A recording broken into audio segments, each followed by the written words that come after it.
What's going on, guys? Welcome to again the third and 10 podcast. I'm your host Nathan Nguyen, joined by my guy Brian. Here to my right, happy Tuesday to you. We got a lot to talk about. So first off, Brian, how you doing, my guy? I know you're still at the beach, like we talked about in the last episode, right? Yep. Yes, I am. How is it Still over down there? here. Pretty good. I'm good. And you're enjoying yourself, man. I hmm gotta get myself to a beach myself, so you're just inspiring me to get outside. So hopefully one of these days I'll be recording myself from a resort or something before the summer ends. But well, that's an issue for future Nate, not uh-huh. present Nate. But we got a lot to talk about today. We got Giant stuff. We have a couple players that are rumored to, or the Giants should be signing. We have that to talk about. We have Notre Dame, some games that we should look out for. We have Joe Burrow with his comments on the 18-game schedule. And then finally, we'll end the show with our top 5 actresses, and just a message to our future wives and girlfriends. So you find this episode, these are just for entertainment jokes. That's all you got to know. Sure. All right. Without further ado, let's get started. Our first segment, Inside the Giant, presented by SeatGeek. Use the code BELLYUPSPORTS for $20 off your first purchase. Sporting events, concert tickets, comedy shows, all that stuff. You can find tickets for those only on SeatGeek, the best place to get your tickets. All right. First order of business. We understand that the Giants don't have a lot of cap space to work with. We know about the Darren Waller thing. Let's not talk about it as much, but with him retiring, the Giants did save quite a bit of money. I think at the moment the Giants have around 10, 11 million in cap yeah. space, Something around there. right? Yeah, exactly. hmm So, you're probably wondering, what can the Giants do with that cap space? One possibility is adding depth at a certain position, maybe on the offensive line, maybe defensively, maybe add some corners because the cornerback room isn't that certain. But hey, what can I say? I love offense. And when I saw this on Bleacher Report, it got me thinking maybe this isn't a bad idea. According to Bleacher Report, the Giants proposed a trade idea, or Bleacher Report proposed a trade idea for the Giants, per se, that involved a running back on the Pittsburgh Steelers now. Brian, when you think of Steeler running backs, right, you think of guys like Franco Harris back in the day, right? You think of, I don't know, Rashad Mendenhall not too long ago. I'm The just thinking bus. of, yeah, there we go, the bus.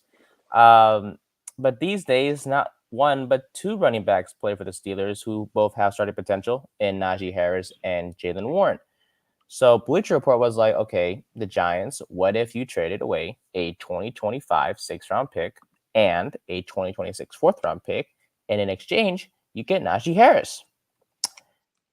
Now, I understand for New York, you want to explore all the avenues, right? If you want to compete this year, even though it doesn't look like they will, it's nice to, explore and say, hey, maybe if we get this player, then they'll look more competitive. And Najee Harris is one of those guys.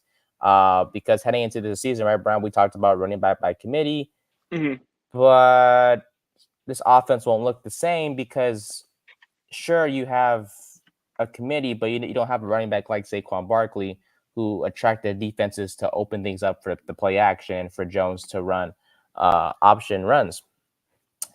So, for just a 2025 sixth-round pick, Brian, and a 2026 fourth, this isn't a bad idea. Or do you see a scenario where it's like maybe the Giants shouldn't pull the trigger?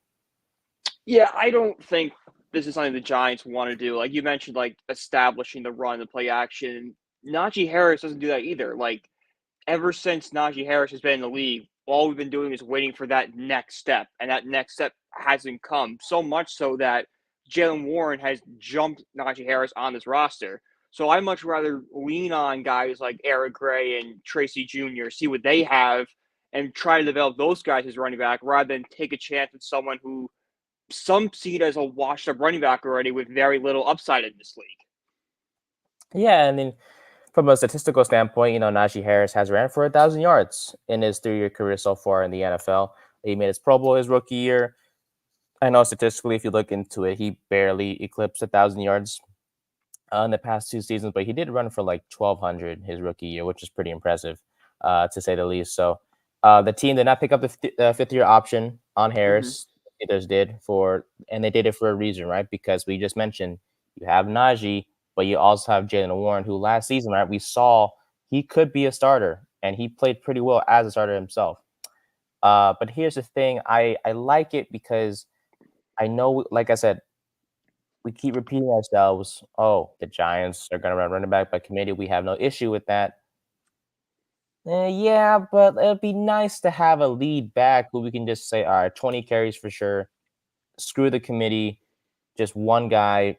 Yeah, and Harris to me, he can't serve as that guy. And the Giants, they've when you think of guys like Allen Robinson, right? You think of Gunnar Olszewski, Hmm. you think of Miles Boykin. Those are three guys the Giants have gotten from the Steelers under Joe Shane.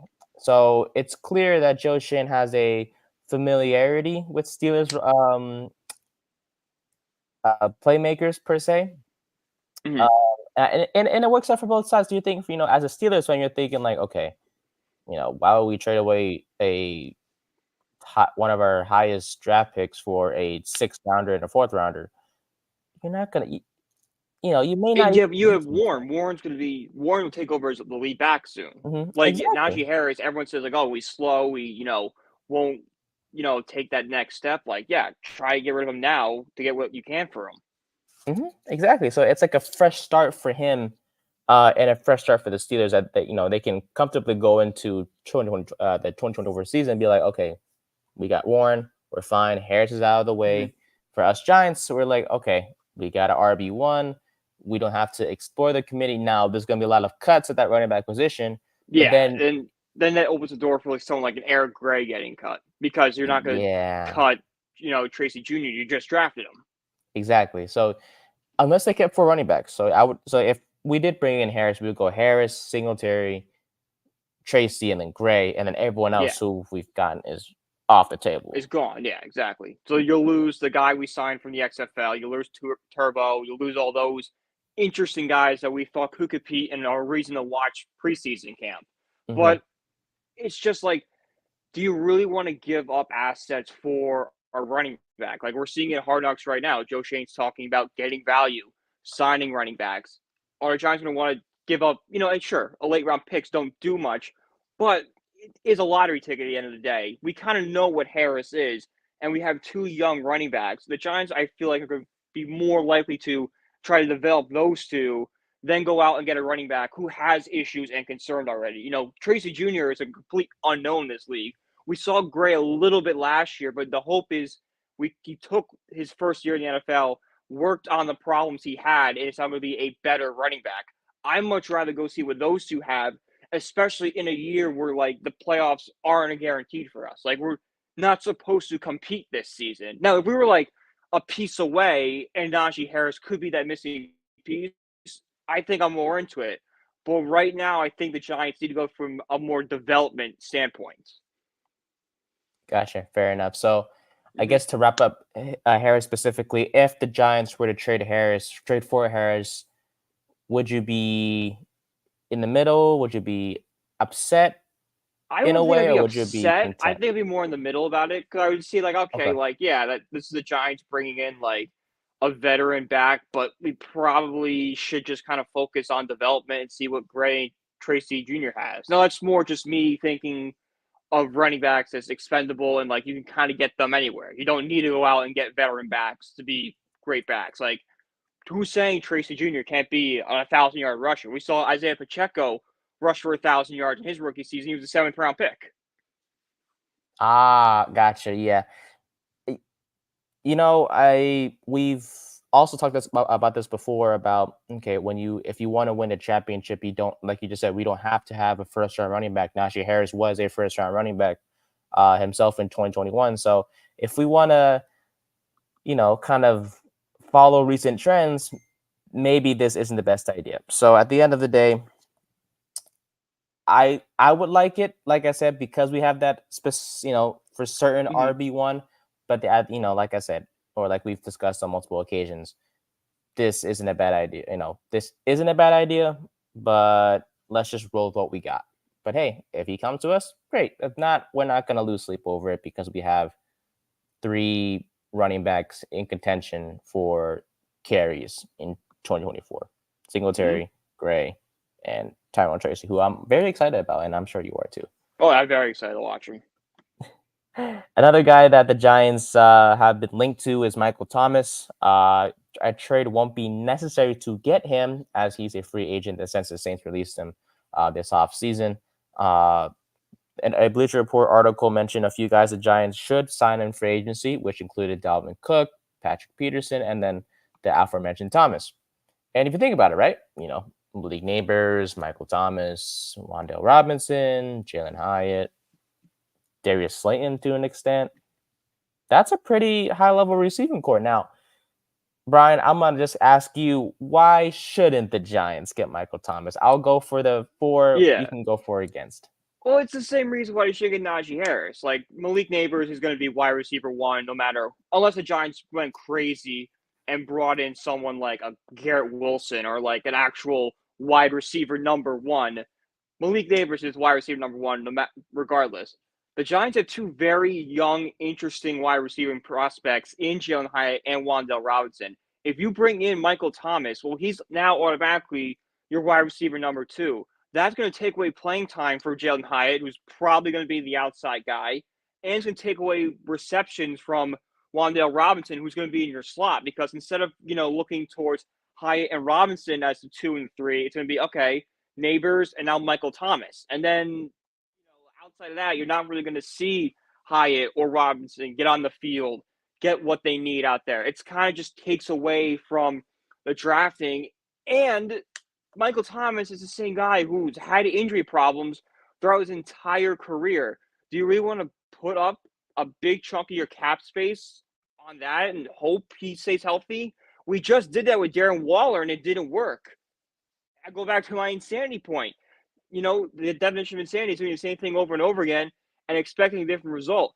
And now this time, if they do it, they're now hurting Hyatt and Robinson, who we both said in the show think can be solid receivers in this league. Robinson can be a great slot guy, and Hyatt is a deep threat. Hyatt can get down the field and turn the burners on and be that guy that Daniel Jones or whoever the next quarterback of this team is can, go down there for the big play. Great points. And I understand it, obviously, just like Harris, right? If we do sign Michael Thomas, great. If not, we're not losing sleep because we have great receivers already. Well, not great, but we have young receivers like a Wan'Dale and a Jalen Hyatt. We still have Darius Slayton. I'm a guy that I like big receivers. Thomas is 6'3", 212. He's shown he's a great route runner. You mentioned costs to get him, and I understand that might be a concern. But considering his past 3 seasons, you would think he's stupid. He's probably at the lower end, but still, it's money that could be going to somewhere else.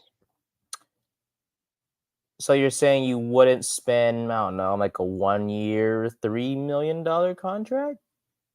No? I probably wouldn't because I want to see Hyatt and Robinson out there more. I'd rather not see Thomas because I know what Thomas is, but I wouldn't be devastated or this is a horrible move for the Giants if it's that low. If I'm Joe Schoen, I sign him hoping that he or getting a commitment from him that he can get back to himself meaning his 2016 through 2019 self, especially 2019 when Thomas, had 149 catches for 1,700 yards, had 9 touchdowns. The point is, I like Thomas. I always did. I know injuries have been a pain in the butt for him these past few years. I signed him with the intention, yes, you will have a chance to play on the outside, but if you don't show up, we will demote you to wide receiver 4, which opens the door to say, because if we sign Thomas, there's no way Darius Slayton remains on the roster. No, Darius Slayton would be cut or traded probably that week. Exactly, 100%. So that's the thing. So if the Giants do sign Thomas, Slayton has to go because Slayton, there's no way you go from the Giants' leading receiver for the past 4 of the past 5 seasons to demoted to wide receiver 4 now to 5 if Thomas gets signed. And I'm And if, Slayton can go somewhere and be a wide receiver 3 or 4 on a good team. You know, I like think yeah, if he goes to New England, he's probably a wide receiver too. that's true.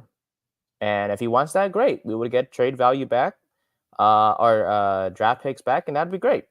So I'd love Thomas. I do. I wouldn't mind having him here because that just defenses will have to deal with when healthy, of course, a Neighbors and a Thomas, and then Wandell and High on the outside.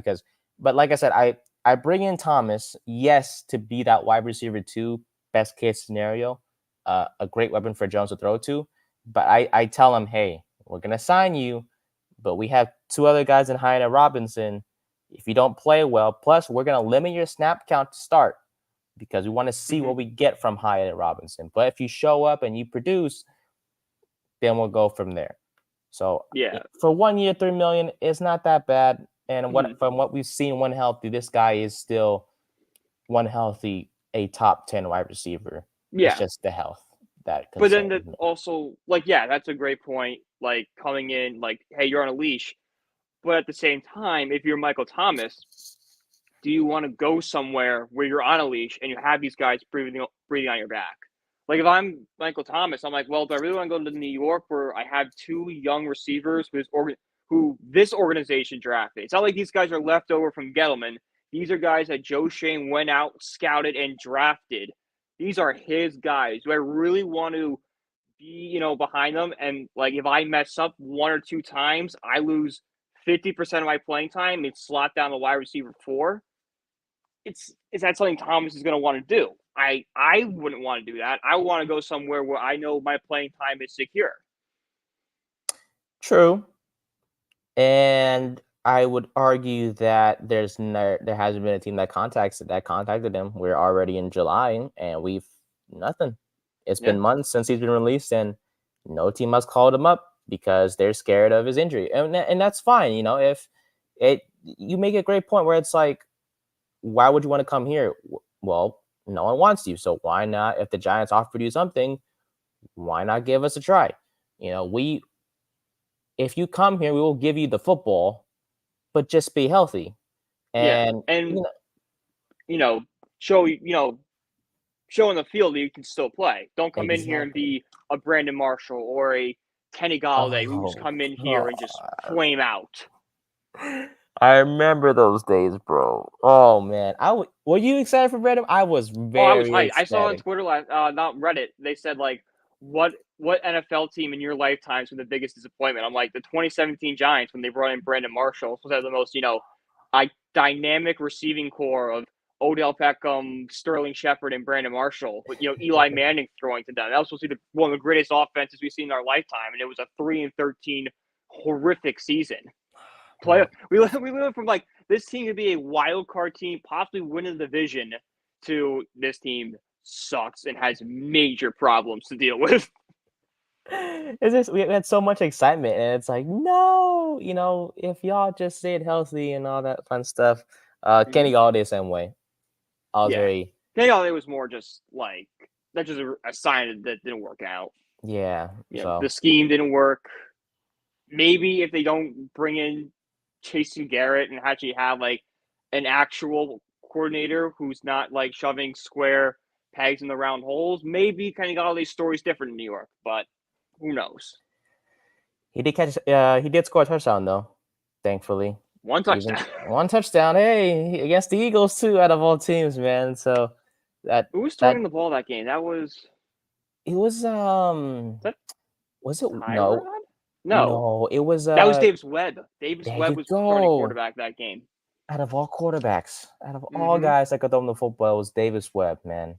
I'm telling you that he couldn't catch touchdown all his time with the Giants, and all of a sudden decides to catch one against the Eagles in the last game of the season with nothing. It didn't even count because we were gonna make the playoffs anyways, and it Yeah, was we were Davis Webb. resting our starters. We were resting our starters, and like Kenny Galladay, get out there. Like, oh, okay, Kenny Galladay is wide receiver 6. They're benching Isaiah Hodgins and Richie James for Kenny Galladay.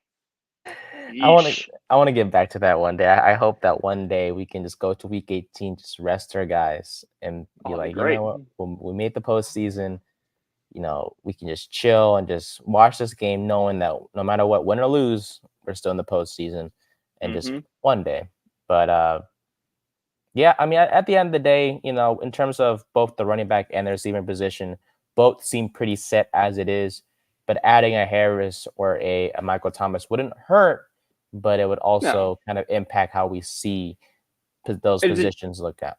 yeah, and it detracts from it's not going to be a lot of cap space, but this $11 million is cap space that can go into more defensive depth, more depth on the O line, and it takes away from development of Hyatt, Tracy Jr., Wandale Robinson, all guys that we have high hopes for and hope that they can be future stars one day.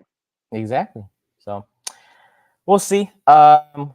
As we're recording this, today is episode 2 of Hard Knocks, so we'll get to see the draft process for New York. Any big predictions for the show tonight? Ooh, that is a good question. Prediction wise, I predict we'll see some sort of interview with the Giants with the quarterback of some sorts. That's because I know the Giants do the due diligence, right? And we know Malik Nabers will be part of the interview process in today's episode. We saw that in the preview of at the end of episode 1. But I do think we'll see an interview with one of the quarterbacks from that draft. So it could be I wouldn't say like a Caleb or a Jaden Daniels, but I'm thinking maybe I think Drake May. I think Drake May. Yeah. I think we'll see Drake May tonight. I think, because especially with all the rumors going around, I think if there's any sort of tape with the Giants, even if they're talking about Drake May, that's going to make its way in the episode. Exactly. What do you think, buddy? Is there any predictions you have for today's show by any chance? I think we're going to get a lot of Burns talk. I think it's going to focus mainly on Burns and the combine, because it kind of got teased. All right, it's going to be 2 seconds for Brian Burns. We're seeing it already start to come down. I think it's going to be a major episode of explaining how that price tag came down from a first plus to a second and a fifth. Fair enough. I do hope that's featured too, because Burns was a big acquisition for us, and to get him for the cost that we in the offseason, like outside maybe Malik Nabers is the only guy, but that's like the draft. I don't really count that. This is free agency in a way, because it was trade, but it was a signing trade. Exactly. It's kind of like a signing trade. Only we signed him as soon as we got him. There you go. Plus, we're gonna see Brian Dable with his 40-yard dash talk. I saw you retweet that, reposted on TikTok. I love that guy. I love Brian Dable. I mean, he's not. I mean, I think he could run it. Oh, me too. And he's lost a lot of weight. He looks great. Great. I don't know. What do you think? Do you think? I'm not gonna go ahead and say Ozempic, but he might be on something. Like that. He's lost a lot of weight in a short amount of time. Like, yeah. If he's signing next season, God bless, great for him. But like, I think he has a little help. And his wife too. They both from. If you look at their introductory picture from when they first joined the Giants to now, night and day. And props to both of them. They look fantastic. And along with that, Dable is a changed man. He wants to calm down on his attitude from last year, where he was yelling a lot, to just be a calmer approach from what we've seen from reports recently. So hopefully we get to see that on the field. But physically, he looks great. It's just the whole approach towards players and coaches, yelling at them. Hopefully we'll see less of that this year, because it did ruffle some feathers, like we saw with the whole Martindale. But I won't talk about him too much, because I think he's in Michigan now. Martindale. No, I think so. I don't know. I hate him. So wherever he goes, it's fine. Good riddance. That's who cares? I wish they did cover in Hard Knocks, just a little bit of the Martindale stuff. That's what I'm thinking. But they just kind of glossed over it. Like there's a lot of drama going on behind the scenes, and they just kind of like, oh yeah, Wink Martindale's out. Like, whoa. It's like, hey, we want to know what happened at least, but hey, they don't want to discuss it, then that's not our problem. See, look, we don't care about the University of Michigan, right, Brian? We care about Notre Dame, which leads us to a second segment called Subway Alumni Opinion. And Brian, there's college football is right around the corner, as 54 days away. Yeah, I'm excited. 54 days away, and we are a little over a week from college football 25 being out. So I'm get excited, still people. If you have early access, you are under a week away. I'm still trying to figure out who I'm going to rebuild first. I still haven't decided yet. I do want to So do I'm excited. Oregon. Oregon seems too easy because they're good. I'm thinking Mm-hmm. San Jose State because I'm from California. We'll Yeah. see. West But I Virginia got. wouldn't be a bad one. Ooh, You got I'll the read into that. Big 12 kind of stuff, or you can move them to the ACC, which is probably where they should be playing. Oh, because you can fix the conferences again. Yes, I already have some saved of like the old like 2010 conferences. I'll be recreating. Like the Big East is coming back. No way. Yeah, I'm gonna put Ah. Syracuse, Boston College, UConn, Rutgers, all that. You're creative. I like that. I like that. Yeah. Obviously, I just want to play the game, but you're thinking getting things back to where they used to be, and that's honestly a good thing. Basically reliving, 10-year-old me watching college football. That's that's all I want. I'm not living as an inner child or anything. I don't ask for much. Just have things back the way they used to be. That's all we care about. Just saying Uh, things back the way you were in 2014 will be good. all right. Well, I got one of these. Came in the mail yesterday. Thank God. Beautiful. I have a lot to read. It's like a 264 pages, but the one school I care about is this team right here. I did my research yesterday. Y'all can see that the Irish. Good boy. Um, but obviously this is Brian's segment. So Brian, I gotta know because I see the schedule, right? But I gotta Mm-hmm. know what are 3 games that we should look Okay. forward to for the Irish? All right. So number one, first game of the season in College Station against Texas A&M. That, of course, should be the number one game people are circling right now. It's a great test for this Irish team because this is a team that we think should make the postseason. This is a 10-win team. It's an easier schedule this year than it was last year, but we still got some tough opponents on it. We'll get to who the other tough opponent is in 1 second. But it's going to be a very good test for this Notre Dame team. Right out of the gate, let's see what he do against a Texas A&M team who's supposed to be competitive in this, SEC. Mike Eco, brand new coach. I forgot where he coordinated before, but he's a first-time coach. Was very big in the transfer portal for Texas A&M this year. So much so that they're projected to go 9-3. And not only that, but Connor Wegman, their starting quarterback, who missed the final 9 games last year, he'll be starting again. So this is a very good Texas A&M team, and if Notre Dame can go out there and beat them, that's a statement win that Notre Dame is back in the national conversation, beating up on a team that's supposed to do very well in one of the best conferences in the sport in the SEC. The second team, similar sort of story, and that's Florida State. Now, Florida State, Notre Dame played them to start the year. I believe it was 3 in 2021. They eked out a 38-35 victory in Florida State. So now they'll be, returning the favor, coming to South Bend. I believe it's week 7-ish. I'm not sure exactly what top week 7. Let's It go. So looks week it 7. look yeah, it looks like week 7. I know it's like the Uh, mid-season, but Florida State should be coming in on a high note. They have a pretty easy schedule to start the year, so that they could be facing an undefeated Florida State team, potentially a more ranked one. This is a Florida State team that's got a lot of transfers in it too. They brought in DJ Ungalele, who I don't know if I got his name right, but it's close close enough. But enough. close enough, close enough. But yes, has he been a great college quarterback? No, we all expected him to be better than Trevor Lawrence when he got here, and he just never lived up to that. But don't forget, this is the same quarterback that led Clemson against Notre Dame in South Bend, in one of the greatest college football games I've ever watched when Notre Dame upset number one Clemson because Lawrence had COVID. That was a very good game, even though DJ was in it. But DJ coming to Florida State, he did pretty decently last year in Oregon State. Fresh start. Maybe he's able to, build some confidence off the easy schedule. This is a team that should be competing for an ACC championship. And Notre Dame has such connection to the ACC. If they can beat them, it's just another notch. All right, they beat Texas A&M and Florida State, two really good teams who both could be playing in that conference championship Saturday. It's kind of hard to leave Notre Dame out of the playoffs. And the third one, It's not really because of who they're playing. It's because of what it means. They'll be playing Army in late November in Yankee Stadium. That's a very historic sort of matchup. It goes back to what I said when we first started this segment, how Notre Dame was that national brand that would travel around and play in different places. That's a nice, homage to that. Playing Army in Yankee Stadium like it did back in the 40s and 50s when Notre Dame ran college football. So those are the three games that you should be, watch every Notre Dame game. But if you're only going to pick three, those are the three to watch. Okay.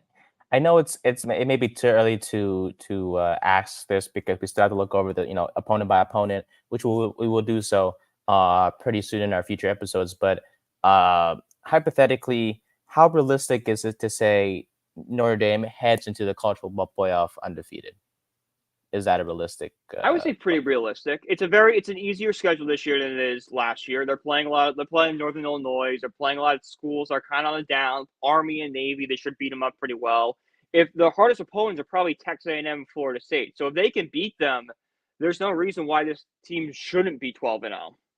And those two games are like so far apart where it's like if you beat Texas A&M week 1, you should be able to kind of obviously not settle, but like kind of cruise your way. Yeah, there's no Florida stretch State. like there was last year when it was like Ohio State, Duke, Louisville, like three ranked opponents back to back to back. There is no stretch like that this year. There's no like gauntlet this year.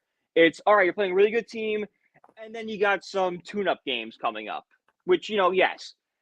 Is Notre Dame been accused of that? Sure, but every team doesn't. Mm-hmm. Yeah, I mean, I see it right here. I mean, Texas A&M, you get through that, then you have Northern Illinois, right? And then you have Purdue, should be not too bad. That should be a win, yeah. Yeah, and then Miami, Ohio, that's win. Louisville, you guys did lose to them last year, but I feel like y'all should be okay. It's a toss-up game, but we should beat them. Yeah, Stanford, no. It's a win. Yeah, Georgia Tech and Atlanta.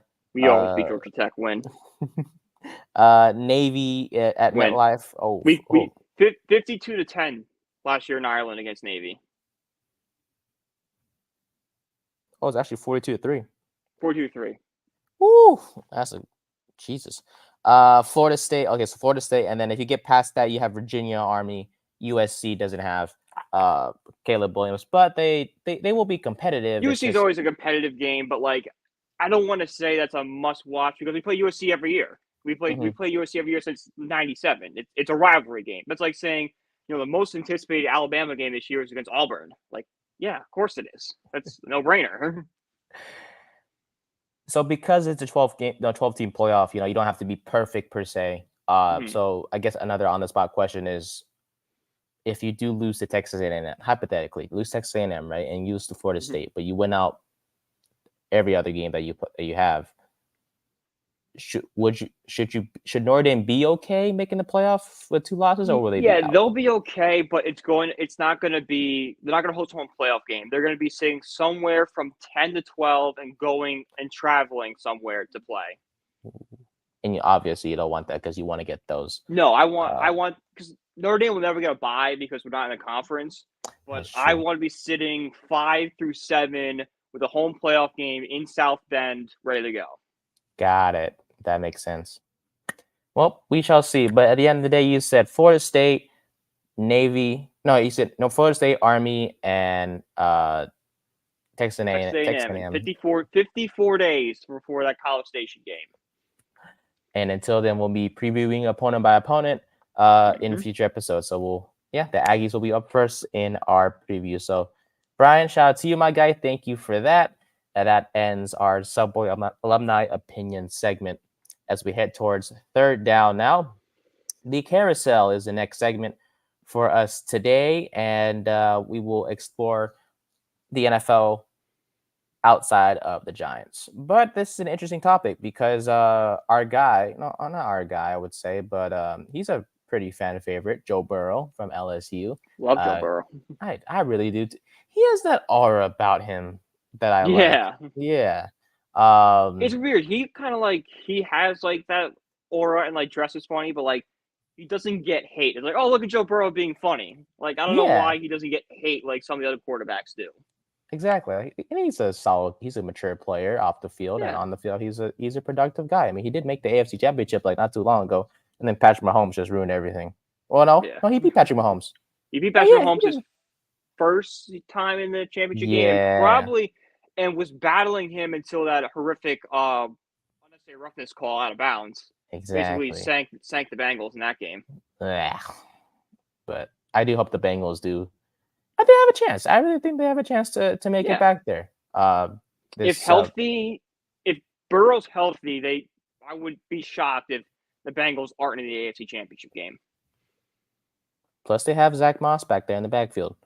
Not too Mm-hmm. bad. I mean, it's Joe Mixon. The drop off between Joe Mixon and Zach Moss isn't that There's a much. drop off, but like I said, running backs are easy. They're more replaceable and expendable. You can find that next running back kind of wherever. Exactly. So you guys are probably wondering why we mentioned Joe Burrow. Well, he had some comments on an 18 game schedule. Now, we're all for more football, right? In this world, because we There's could not care enough of less. it. Seriously, we could care less about the preseason. Seriously. Well, okay, not this year because we have players to watch. But in If recent you're a memory, competitive team, why would you care about the preseason at all? so the Like Chiefs, Niners, Bills. yeah, like all the starters in the Chiefs, all the starters. There's no position battles. Like we're just excited for the preseason because we have interesting young players in position battles. Outside of that, there's no reason to really watch it. Preseasons are for teams that stink. Exactly. Mm-hmm. It's kind of like how if your team's good, yeah, you still care about the NFL draft, but you don't care about it till February. Like That if is you're a true. bad team, you care about it in October. And when the draft does come, you're just waiting, like, okay, my team has the 31st pick. All right, I can go take a shower, I can eat dinner, I could go hang out with my friends, come back and still Mm-hmm. find out because the first round of the draft is like Speaking of which, the draft should not be that long. I'm sorry. Okay, the first round, I understand It's a it's a big spectacle event. now. It's a Yeah, but spectacle. That's all it is. it can't be 3 hours though. Like, Yeah, come, no. come on, dude. Team Mm-hmm. teams do not take that long. They do not take 10 minutes to make a decision. No. I don't care if it's a TV event. Please make it shorter. Okay, we got things to do. Okay, Yeah. and why are we doing this? I don't even know. My buddy's girlfriend watched the draft with us last year. She goes, "You guys like this?" I'm like, "Yeah, this is great." Yeah, dude. Like it's She's the like, first round. she's like, what?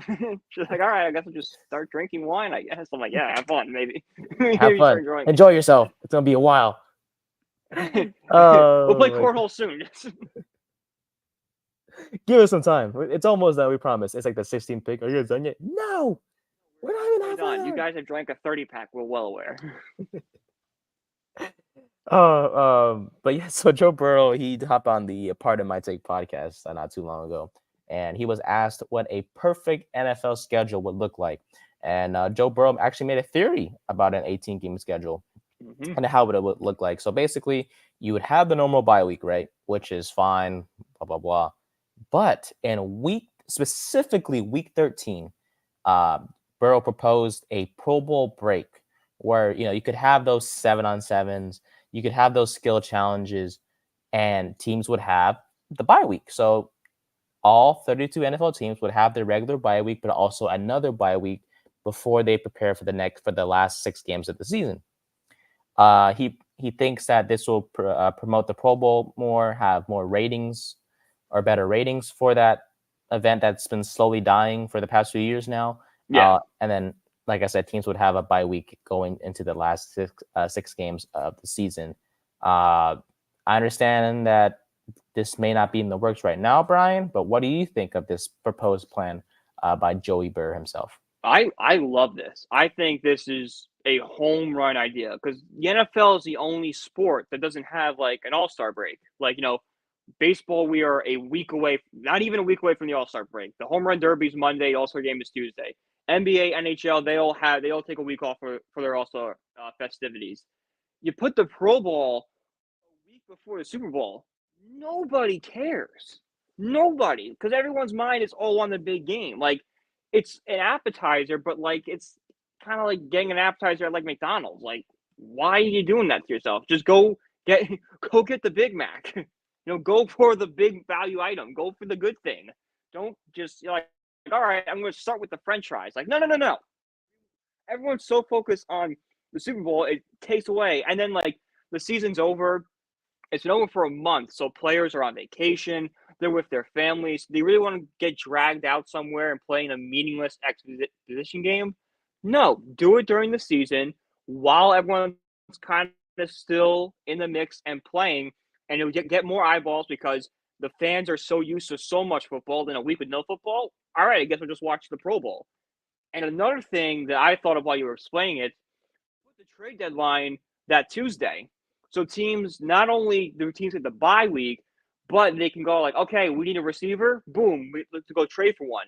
So it makes the trade deadline, instead of being like one move, creates it more like the NFL, MLB trade, NBA, MLB trade deadlines, where it's you have to watch and be coverage of it. Less games, teams can create those, kind of get those runs going. And if you think about, because I think for MLB, right, you have the All-Star game and then you have the trade deadline later on, right? Is that how? 2 weeks later, it's the end of July. July 30th this year, I believe, to the deadline. It's around there. July 30th, July 31st is the deadline. Compared to the NFL, where it's like you have the trade deadline and then you have said Pro Bowl week. Yeah. So So Mm-hmm. I think who cares if the trade deadline is pushed 4 weeks further down than what it is now? Because I think the trade deadline is going to be like week 9 now. Yeah. Why But not have it? It makes more sense to do it there because it kind of, like, sure, learning playbooks and stuff is harder, but that's why you have the extra bye week. Mm-hmm.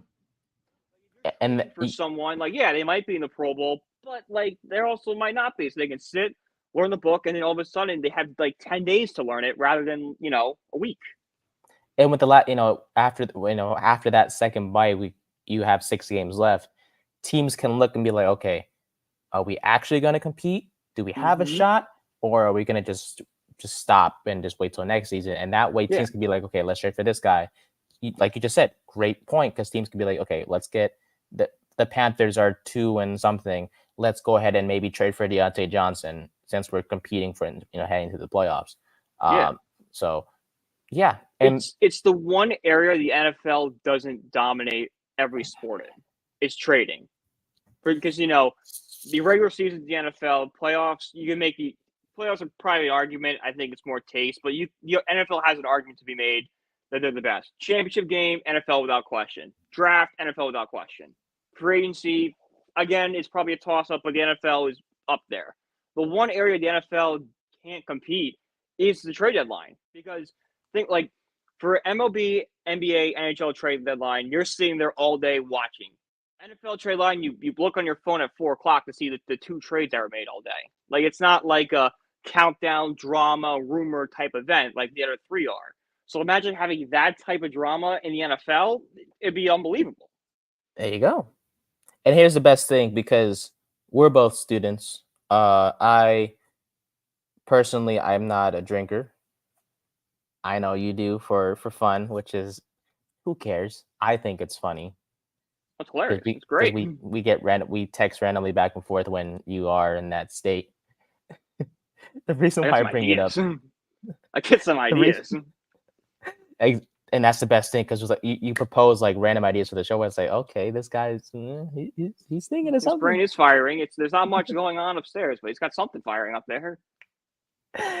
And the reason why I bring that up is that, so you have these 18 weeks of football, you have the 2 bye weeks. The Super Bowl lands on President's Day or President's Day weekend. So the people who drink too much have Monday off. I mean, how long have we been screaming for the day of Super Bowl? I remember being a little kid and praying for snow Super Bowl Sunday so I didn't have to go to school on Monday. No, of course, I wasn't drinking when I was in elementary school, but it's just like, I want to stay up, watch the game, then stay up all night watching highlights, watching what the players are saying and stuff like that. But that's where the sports nerd in us comes out. And, when you had school at 6:00, and you had to wake up for school at 6 in the morning, it's like, oh, well, now I just want to go to bed. Yeah, because, let's say the Giants win the Super Bowl, right? And it's like, okay, we get to celebrate all Sunday long. Monday, we go to sleep late. Monday, wake up whenever and be like, okay, no school, nice. We can still celebrate. We can watch the highlights. We can watch the interviews. Watch the game again if we really feel like it.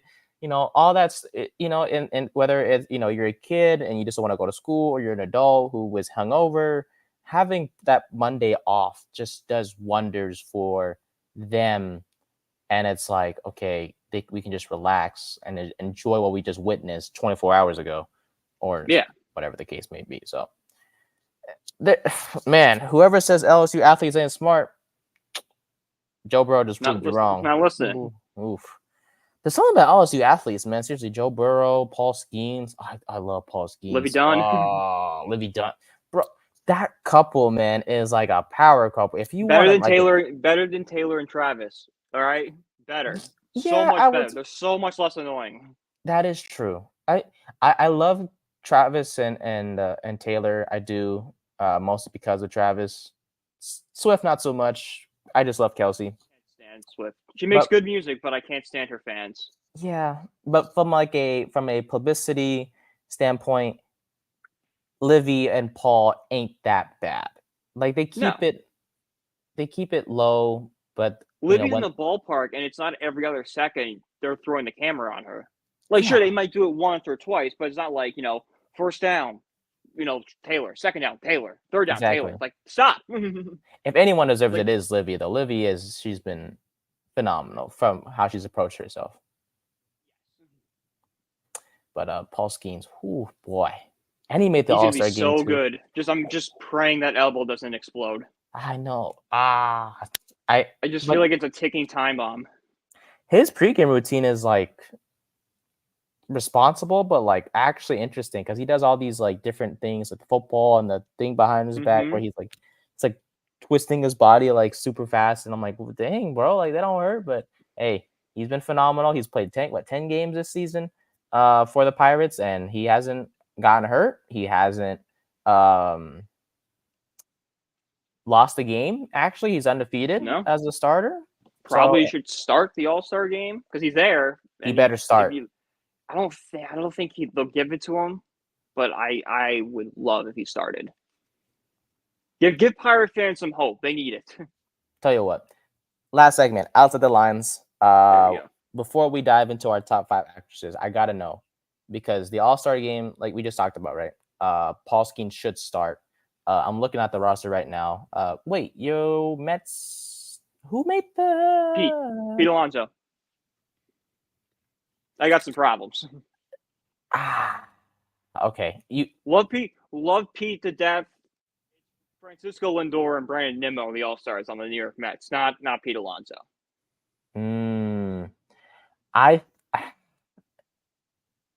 I would have to say Christian Walker should have made it over Alonso, but Lindor is a valid point. I do think Lindor should have been in there. Nimmo, I don't know much. What makes Nimmo more worthy of making it? Nimmo's got great stats on the year. He's hang on, I had it pulled up right here. My computer just continues. Yeah, so he has over 50 runs and RBIs. Stop. I gotta fix his computer. Okay, no worries. He's got 13 homers in the year, 17 doubles, got a 136 OPS plus, meaning he's 36% better than the average hitter. Those are all numbers that get you in. All right. Like if I hear someone's 36% better than an average player, that's an all-star, in my opinion. Plus, he's got the RBIs and the runs and the home runs and the big clutch moments to throw him over the edge. Yeah, I mean, Lindor he's had a solid season, but I know he struggled, had that rough stretch where it's like, okay, well, maybe. He struggled, but he struggled in April. If you look at Lindor's career numbers, he always struggles in April. And, he's playing in New York. Do you know how hard it is to hit a baseball in April in New York? It's cold out. The ball doesn't travel. Makes sense to me. Yeah, I mean, I'm not complaining myself. I mean, my Phillies, they had like 7 All-Stars in there. Well, when you have one of the best records in MLB, you're gonna get favored a little bit. Exactly. My A's had Mason Miller. That was no question whatsoever. But yeah, I was looking at the Mets and I was like, okay, Lindor should have been in there because he's been on a hot stretch. Alonso, yeah, Nemo, like I said, I Alonso's don't. there because of the home run derby. That's why they want him to Oh, play the home come run derby. on. Can't you just be a home run derby participant and not be an all-star? Like, You can. Stan was a few years ago, and he yeah, won it. so there you go. So it's like, why Yeah. can't? Well, it is what it is. But yeah, I mean, in terms of the pitchers though, because I know that's what we were talking about, Paul Skeens and whatnot. I'm looking at the MLB pitchers for the National League. He should start. I mean, I don't see Glasnow, no. Reynaldo Lopez, no. Chris Sale, I don't know how Chris Sale is. Well, I know why he's an all star because he's been great, but he's turned things around.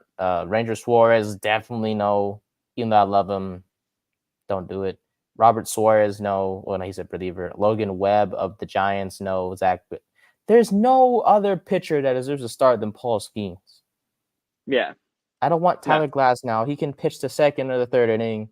Okay. Zach Wheeler isn't going to play anyways because he's starting today for the Phillies and also on Friday. So you can't just pitch a guy on 2 days rest for just an all-star game or whatever the case may be. There's no other intriguing name.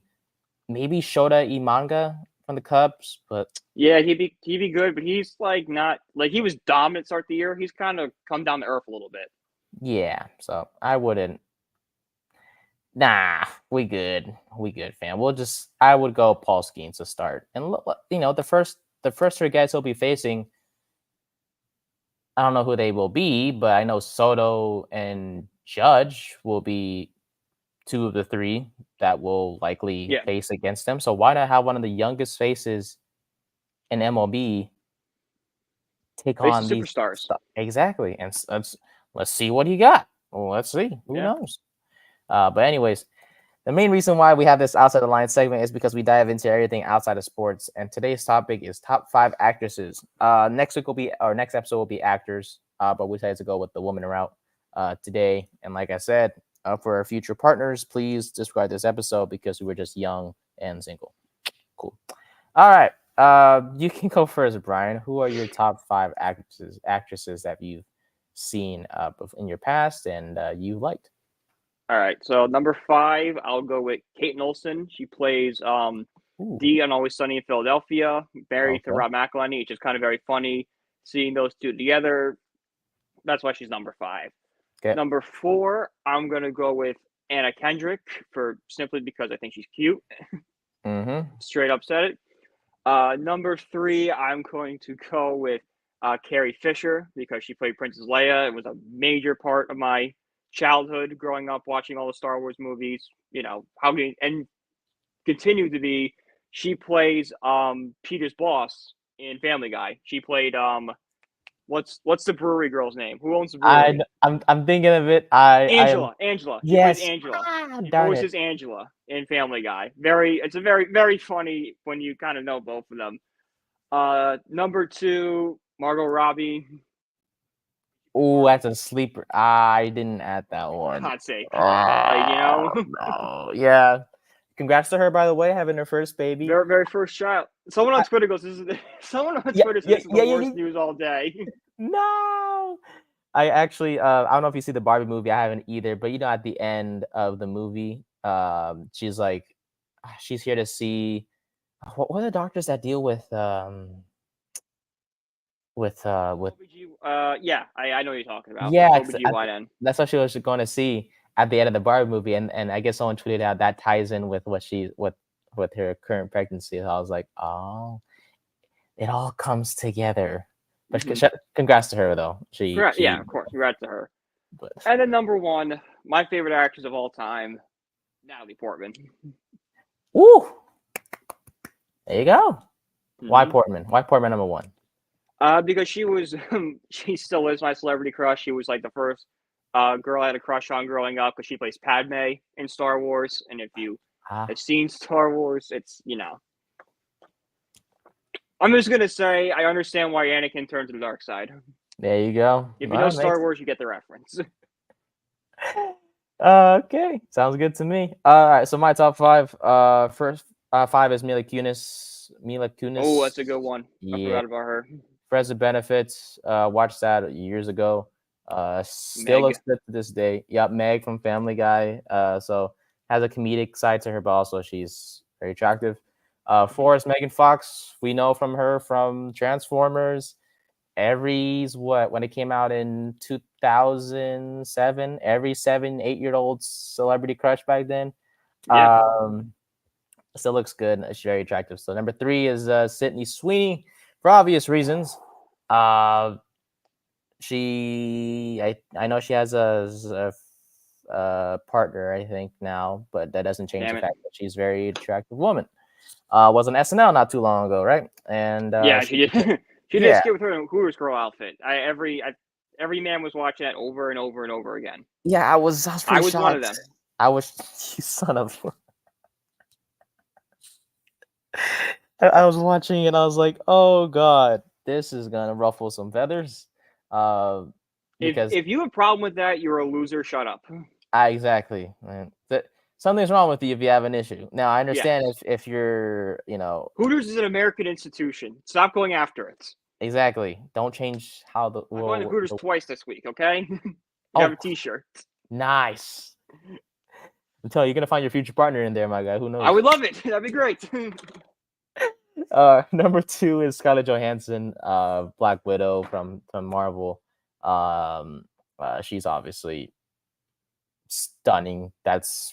She's definitely an eye popper when it comes to Marvel and stuff like. Because we know about Captain America and all that stuff, but when you have female stars like Johansson and starring as Black Widow. You mean Scarlett Johansson wearing spandex? Yeah, that does something to that'll put asses in the seats.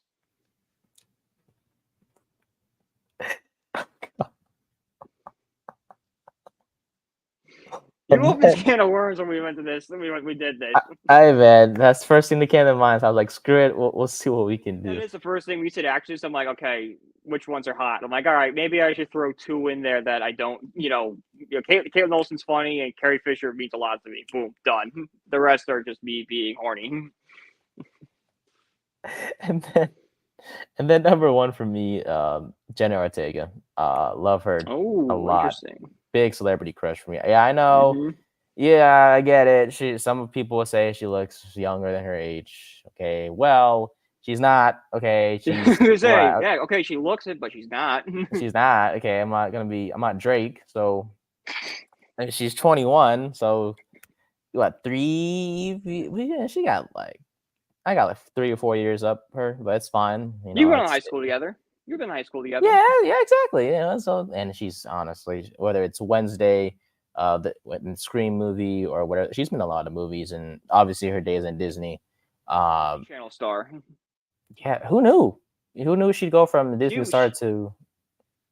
Yeah, she was a weird one. Like not a weird one, but like one that took off because you had Zendaya and Bella Thorne both took off in opposite directions.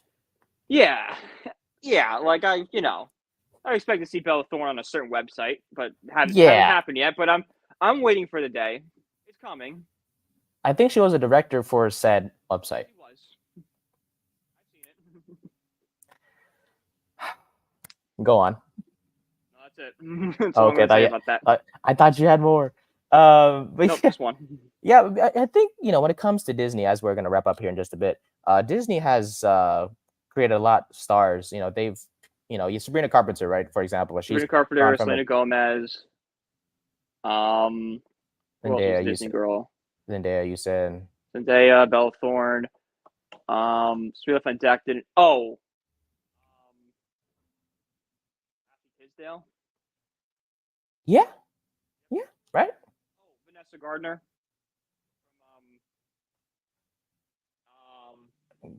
Vanessa Gardner. Yeah, the girl in High School Musical. Oh, Hudgens. No, why's Vanessa Gardner? What the hell is that? No, you good. You good. She's dating an MLB player too. Is she really? Yeah, I don't know what his name is, but they just had a kid. Tough. Yeah, Cole Tucker. Oh, nice. Cole Tucker. Yeah. But yeah, I mean, just in general, just Disney stars in general, they've gone from the kid side of them to more successful things in life. And Yeah, She had her father helping her, but she's a Disney kid. yeah, true. Just overall, props to all of it, man. But Yeah. Jennifer Aguilera, she's come a long way from Stuck in the Middle, the Disney show, to oof. I'm just that's my celebrity crush. I tell you, and I'm not ashamed. I will say that I'm not ashamed. And she's from California, so it works out for There you everybody. go. Alrighty, folks. Well, that's gonna wrap it up here for this episode. We will see you on Thursday, right? Unless We something again happens. apologize to all our future wives and girlfriends about this whole segment. Exactly. Salma. Oh, Salma Hayek. I forgot about attaboy Kevin.